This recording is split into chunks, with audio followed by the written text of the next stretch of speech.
საზოგადოებრივი მაუწყებლიდან უკვე აქციის მონაწილეები დაიძრნენ, მიემართებიან პარლამენტის ტერიტორიისკენ. თქვენ ახლა ხედავთ კადრში ამ ადამიანებს, რომლებიც შეძახილებით მოემართებიან ახლა პარლამენტის ტერიტორიისკენ. ასევე ვხედავთ იმ ბანერებს, რომელიც წინ მოუძღვის მარშს და სწორედ ასეთი ხმაურით მიემართებიან საკანონმდებლო ორგანოსკენ, რომ ხალხი იმსახურებს დამოუკიდებელ საზოგადოებრივ მაუწყებელს. ეს არის ამ ადამიანების მთავარი სათქმელი და სწორედ ამ მთავარი სათქმელის გარშემო არიან ისინი გაერთიანებულები და უკვე 2 თვეზე მეტია, რაც პროტესტის რეჟიმში იმყოფებიან და ყოველდღიურ რეჟიმში იკრიბებიან საზოგადოებრივ მაუწყებელთან. ცეცხლი ოლიგარქიას თავისუფლება რეჟიმის პატიმრებს, ესეთი შეძახილებიც გვესმოდა და აი ამ ხმაურით მიემართებიან და ამ ხმაურით გამოხატავენ ისინი საკუთარ პროტესტს და ესე მიემართებიან საკანონმდებლო ორგანოსკენ. მინდა პირდაპირ ეთერში ასევე ამ ადამიანების პოზიციებიც შემოგთავაზოთ. თათიას ხედავ ქალბატონთან პირდაპირ ეთერში ვართ და აი რომ გითხრათ კიდევ ერთხელ რამდენად მნიშვნელოვანია ის პროტესტი, რასაც ხედავთ ყოველდღიურ რეჟიმში. გუში მაგალითად ხედავთ იმასაც, რომ მას შემდეგ რაც საზოგადოებრივი მაუწყებლის ხალხი მივიდა უკვე საკანონმდებლო ორგანოსთან, ამას განსაკუთრებული მობილიზებაც მოჰყვა შინაგან საქმეთა სამინისტროს თანამშრომლების. ხო, აი ახლა ეშინია რეჟიმს ამ ხალხის და ამ ძალის თუ რა შეგიძლიათ თქვათ? კი, ნამდვილად ეს არის შეშინებული რეჟიმი, რომელსაც ეშინია ხალხის ძალის. იმიტომ რომ მათ იგრძნეს, რომ ნამდვილი ძალა არის ხალხში. ჩვენ დავამტკიცეთ, ჩვენ დავანახეთ მთელ მსოფლიოს და მათ შორის ამ რუსულ ხელისუფლებას, რომ ძალა ჩვენშია, ჩვენ არაფრის გვეშინია. ეს არის ახლა ამ ხელისუფლების ბოლო ნაბიჯები, ეს ტერორი, გამკაცრებული კანონები, ეს უბრალოდ უმსგავსო კანონები, ეს არაკანონიერი დაპატიმრება, არაკანონიერი სასამართლო პროცესები, რომელსაც ყოველდღიურად ხედავთ და პროპაგანდის ომი. ჩვენ ზუსტად ახლა საიდანაც მოვდივართ საზოგადოებრივი მაუწყებლიდან, წარმოუდგენელი დემაგოგია, წარმოუდგენელი ტყუილი იფრქვევა ამ ეთერიდან, ამიტომ ვაპროტესტებთ, ეს არის ხალხის ტელევიზია, აქ უნდა ისმოდეს სიმართლე, ამიტომ გავართ ჩვენ ქუჩაში, რომ დავიბრუნოთ ჩვენი ქვეყანა. ეს არის ხალხის სათქმელი და როგორ გონია ამ ხელისუფლებას რა უნდა შეგვაშინოს. ჩვენ ვითხოვთ დაუბრუნდეს ჩვენი ქვეყანა ევროპულ ინტეგრაციას, იმიტომ რომ ეს არის ერთადერთი გამოსავალი და ამისთვის უნდა დანიშნოს არჩევნები. ჩვენ კი არ უნდა გვებრძოლოს, უნდა მოგვისმინოს. ეს არის ჩვენი პროტესტი, ეს არის ხალხის პროტესტი, ამიტომ ეს ეგრეთ წოდებული ხელისუფლება, რომელსაც მიტაცებული აქვს ეხლა და არის უზურპატორი, რომელიც ამკვიდრებს დიქტატურას, რომელმაც ავტორიტარიზმია, იმიტომ რომ ერთი კაცის ნებასურულზე სურს, რომ იაროს თელმა ქვეყანამ, გამოფხიზდეს, გადმოხედოს.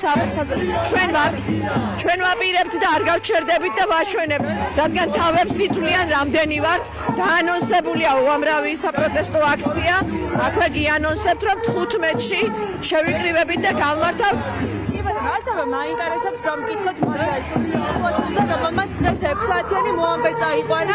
აი ეს რას ნიშნავს? წესრიგებული გახდა საზოგადოებრივი მაუწყებლის ხელმძღვანელობა, მათი დირექტორი რომ პროდიუსერი დაესწროთ წამყვანად. ეს იცით რას ნიშნავს? რაც ჩვენ არ ვიცით, ეს არის რომ იქ მუშაობენ ადამიანები, რომლებიც არიან პროფესიონალები, რომლებიც იძულებული არიან ამ დაწერილი სცენარით, რუსული პროპაგანდით მართონ გადაცემები, არ გააშუქონ სწორად, რასაც ვაპროტესტებთ ჩვენ. ამიტომ ადამიანები შიგნით გვაქვს ინფორმაცია და ზუსტად ვიცით, არის შიგნით პროტესტი, იმიტომ რომ განსაზღვრული ადამიანი, ეს არის რუსული პროპაგანდის ომი. ეს არის გამიზნული დაწერილი ფრაზები. თქვენ თუ დღეს მოусმინეთ ჩვენ საზმაუს ბორდის ხელმძღვანელის და რაღაც ანალიტიკური დეპარტამენტის ხელმძღვანელის ნალაპარაკები თავის სტუმრებთან ერთად, მე ამ პოდკასტიდან გადმოყავს და ეთერში სვამენ ამ ადამიანებს. ეს იყო მიზანმიმართული დარტყმა, რომ ადამიანებს მიაწოდონ ტყუილი, დააშინონ, ილაპარაკონ ყველაფერზე და არაფერზე, მათ შორის შიგნით მუშაობენ ადამიანები, რომლებიც ამას ხედავენ. მე ვხედავ, რომ ეს იქნება პროტესტი შიგნიდან.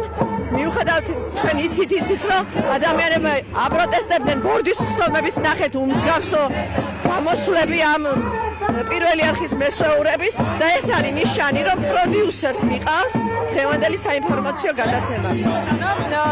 Komisjoni uzskatīt, ka pirmkārt paralēli režīmში გვესმის შეძახილები ისმაური, რითაც ახლა აქციის მონაწილეები მიემართებიან და საუბრობენ თათია ცოტა ხნის იმაზე, რომ ამ ადამიანებს აქვს სავარაუდოდ საფუძვლიანი აწვით იმის, რომ ახლა საზოგადოებრივი მაუწყებლის შეგრით არის პროტესტი და სწორედ ამის გამო მიჰყავდა დღეს 6-იანი მოამბე ამავე გადაცემის პროდიუსერს. მოგესალმებით, პირდაპირ ეთერში ვართ, თქვენს რომ გითხრათ პირველ რიგში ამ პროტესტზე გითხარით, რომელსაც უკვე ამდენი ხანია, ამდენი დღეა ვხედავთ და მიუხედავად იმისა, რომ განსაკუთრებულად ცდილობს უწყება, რომ დააშინოს ეს მოქალაქეები, მათი რაოდენობა მაინც არ იკლებს, ხო? ყოველდღიურად ხედავთ, რომ იკრიბებიან საზოგადოებრივ მაუწყებელთან. აი რა ჩვენა ამ ადამიანების ერთობა? 76 დღეა და ჩვენ ვხედავთ, რომ საზოგადოების პროტესტის ჩახშობა მიუხედავად ტერორისა, შიშის დანერგვისა მაინც ვერ ხდება. რადგან ჩვენი მოთხოვნა არის ძალიან მნიშვნელოვანი, თავისუფლება სისტემის ტყვეებს, თავისუფლება მზიამაღლობელს, ახალი არჩევნები და დაბრუნება ქვეყნის ევროკავშირთან აღდგენის კავშირი. ასე რომ ამ მოთხოვნებს ვერანაირი შიში და ტერორი ვერ ჩაახშობს და ეს დათლად ვხედავთ ამას. დღეს ჩემი სასამართლოც იყო ადმინისტრაციული გზის გადაკეთა დაკავშირებით, თუმცა ძალიან ბევრი დარღვევა გამოვლინდა ოქმებშიც და ამის გამო გადაიდო 25 თებერვალს და მე ასევე სოლიდარობას ვუცხადებ ყველა იმ ადამიანს, ვისაც სასამართლოები აქვს ჩანიშნული და მინდა მოვუწოდო მათ, რომ კარგად და დაკვირვებით გაეცნო ამ დოკუმენტებს. მტკიცებულებები ჰქონდა წარმოდგენილი ბრალდების მხარეს? დიახ, მტკიცებულებები იყო წარმოდგენილი, სადაც ბევრი დარღვევები იყო დროის მხრივადაც, არ იყო ბევრი რამე მითითებული ოქმებში და არსად არ ჩანდა ის ბრალდება, რომ მე უშუალოდ მონაწილეობდი გზის გადაკეთვაში. შესაბამისად, ამის გამო მოსამართლემ გადაწყვიტა, რომ შემდგომი სხდომა 25-ში ჩაინიშნა. თუმცა ვხედავთ, რომ მოქალაქეებს მაინც ყოველდღიურ რეჟიმში აჯარიმებენ 5,000 ლარიანი ჯარიმას უწევენ. აი ეს რა ქონია თქვენ დაშინების დიახ, ეს ემსახურება რა თქმა უნდა შიშ და ტერორს.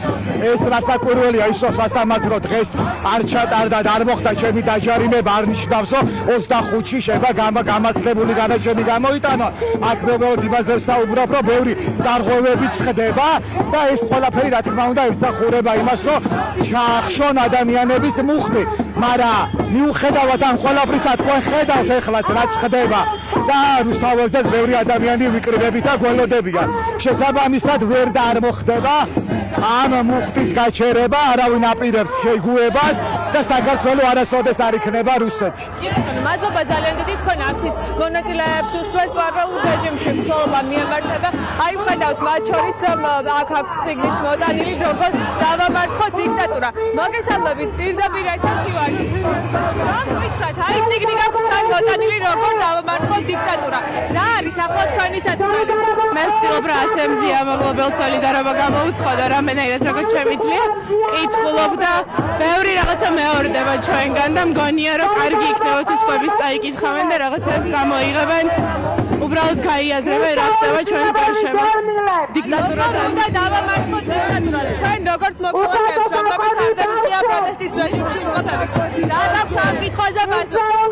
ინფორმაცია უნდა მივაწოდოთ ყველას, უნდა ვიყოთ გულწრფელები და ყველას უნდა უთხრათ რა ხდება, უნდა ველაპარაკოთ, უნდა არ ვიცი, ბევრი დისკუსიები გქონდეს. აი, რასაც ვაბრალდესებ საზმაოსთან, ეგ არის რეალურად ყველაფერი ტყუილი მოდის იქიდან და შესაბამისად ხალხიც მოტყუებულია და ამ რაღაცაში ვართ, რაღაც აბსურდში. ხო და შესაბამისად ეგ არის ჩემი პასუხი, რომ უნდა ვიყოთ გულწრფელები და ინფორმაცია გავავრცელოთ. მადლობა ძალიან დიდი, ამგვარად ასეთი აქციის მონაწილეების პოზიცია.